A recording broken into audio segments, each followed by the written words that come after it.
Let's agree to set aside politics and turf guarding to deal with the stubborn facts regarding public education in Nevada. Nevada's public schools have been historically underfunded and have historically underperformed for our children. Both of those facts must change.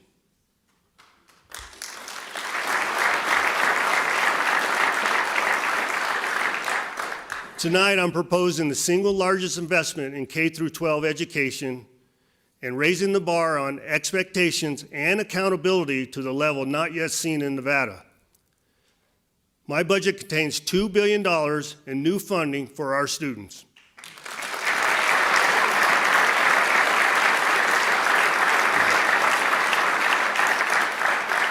That's an increase of more than 22% from what was appropriated in the current biennium. That's $2 billion new dollars for literacy, for instruction, for our children.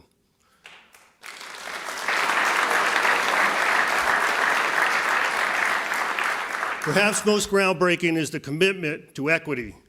When the pupil-centered funding plan was created, equity was built into the formula through the weights for English language learners, at-risk students, and gifted and talented learners. I'm exceedingly proud to announce that my budget fully funds the targeted weights in the pupil-centered funding plan, streamlining those dollars to the classrooms and students who need it most.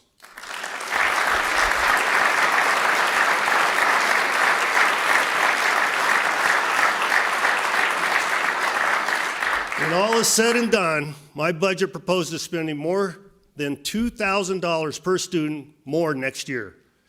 After years of celebrating $100 here and there, this investment is truly historic.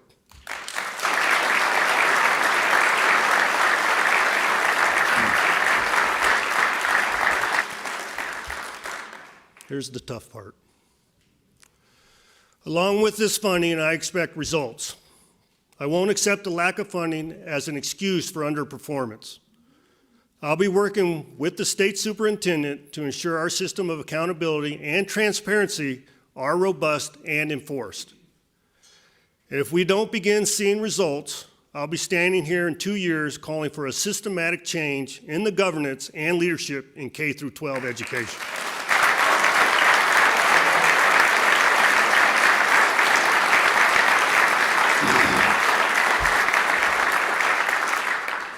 Every Nevada child has the right to a quality education and should be college or career ready by the time they graduate high school.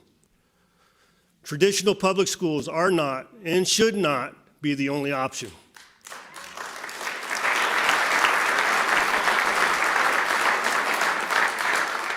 Private schools, magnet schools, charter schools, micro schools, virtual schools, and homeschooling are all viable alternatives. That can increase the potential for student success.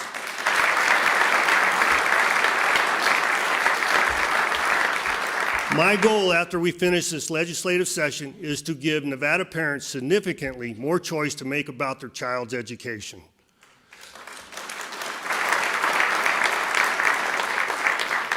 I will be submitting legislation to create the Office of School Choice within the Department of Education to ensure students and their parents have the information they need to evaluate every available option and that all education providers are held to similar standards.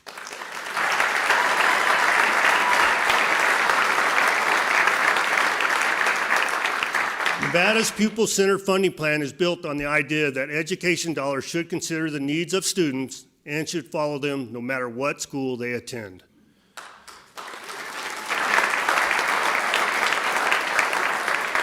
For the first time, parents will have an advocate inside government promoting the expansion of school choice in Nevada.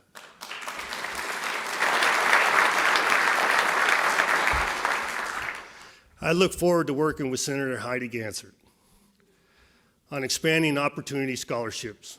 She's been a strong and effective voice on this central component of school choice, and due to her leadership and others, I fully expect opportunity scholarships to receive a record amount of funding this session.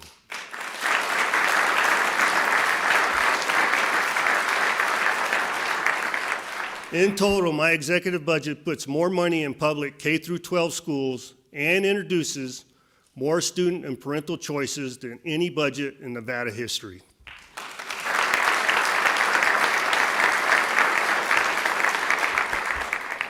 Teachers deserve a safe and stable educational environment where they can teach and students can learn. For the first time in Nevada history, we will allocate over $730 million to the Education Stabilization Account, which is a rainy day fund solely dedicated for K through 12.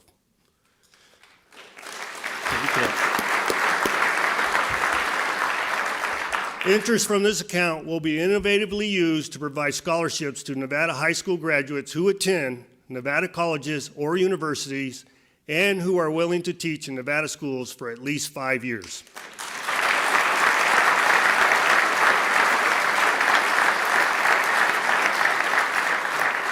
Additionally, career and technical academies, signature academies, and career and technical education programs should be used to increase the pipeline of qualified teachers. And to further address the immediate shortage, we should allow retired educators to draw both their retirement and salary with no strings attached and no unnecessary administrative hurdles to clear.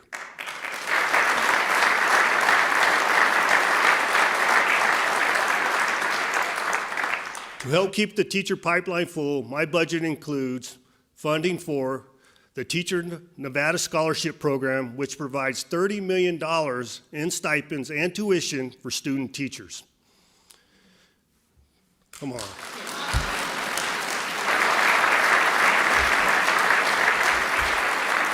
That's a big deal. That's a big deal. Children who do not learn or read proficiently in elementary school have a lower chance of graduating high school and a much higher chance of facing difficult life circumstances and creating a cost burden to the state. Governor Sandoval, where are you? Where is Governor Sandoval? There he is. Thank you.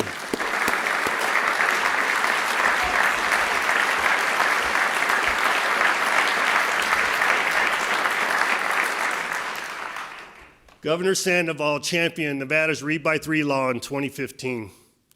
The law was amended in 2019 and removed a requirement that students failing to meet proficiency standards in the 3rd grade be held back until those standards are met. We need to reinstate adequate accountability.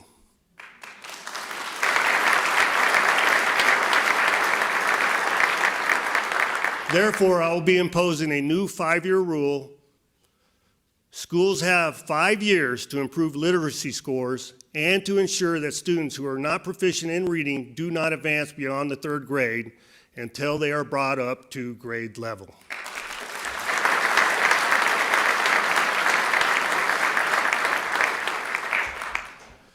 There's a second issue affecting our students' literacy scores. Far too many students are already behind before they ever attend their first day of kindergarten. My budget appropriates $60 million to continue and expand pre-K opportunities.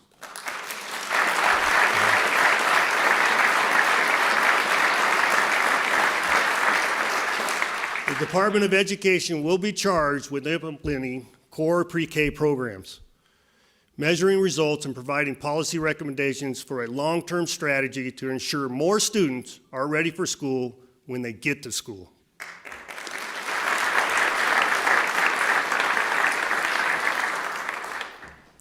In 2019, the legislature passed AB 168, commonly referred to the Public School Restorative Justice Law.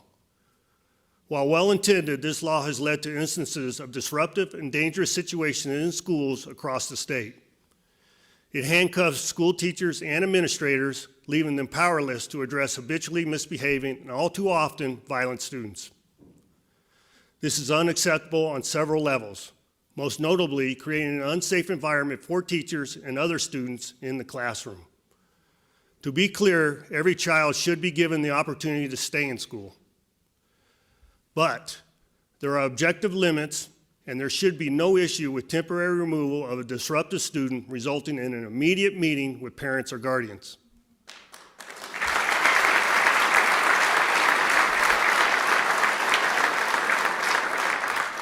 If classroom disruptions continue, the student will be expelled.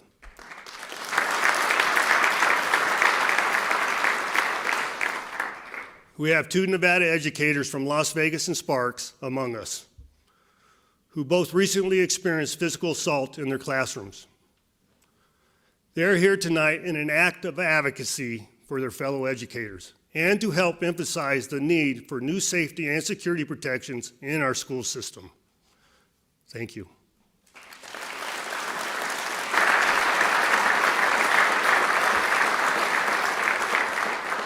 These teachers and other teachers just like them deserve our trust and admiration. To those of us in this room and to those listening and watching, let's show these teachers how much respect and support we have for them. Thank you.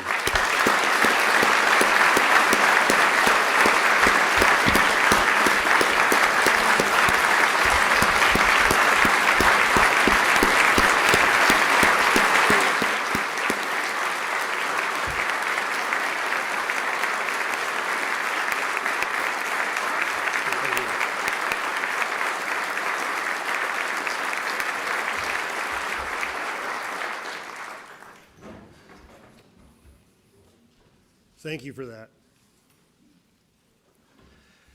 We don't need any more examples of school violence. We've seen enough. It's time to act and repeal the most onerous sections of this law, and in their place create structure that works for educators, parents, and students. Higher education plays such an important role in the economic health of our state. Among the stiffest barriers to attracting new businesses and retaining existing businesses is having a workforce that meets the needs of business. To overcome this challenge, my budget restores INCHE's operating budget to pre-pandemic levels and sets aside $5 million to pay for a study of the higher education funding formula.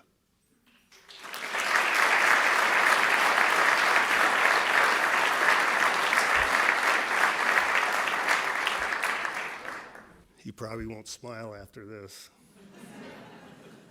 Part of that funding study will require increased transparency and accountability for higher education institutions, including their self-supported budgets.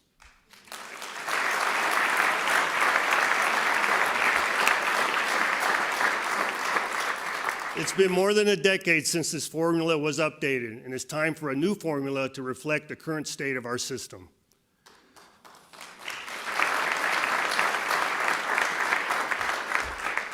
We will also increase funding for workforce innovation to better respond to the needs of various organizations for workforce training. Invest $75 million for the long-term stability of the state's Millennium Scholarship Program.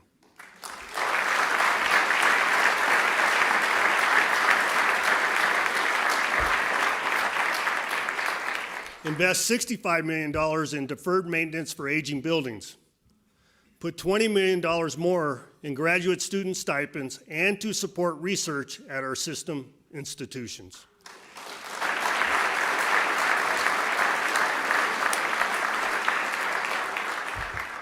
Nobody clap for fixing the buildings? It's not sexy, right? Add $9 million to build up the faculty at UNLV Medical School so that we can accommodate more medical students.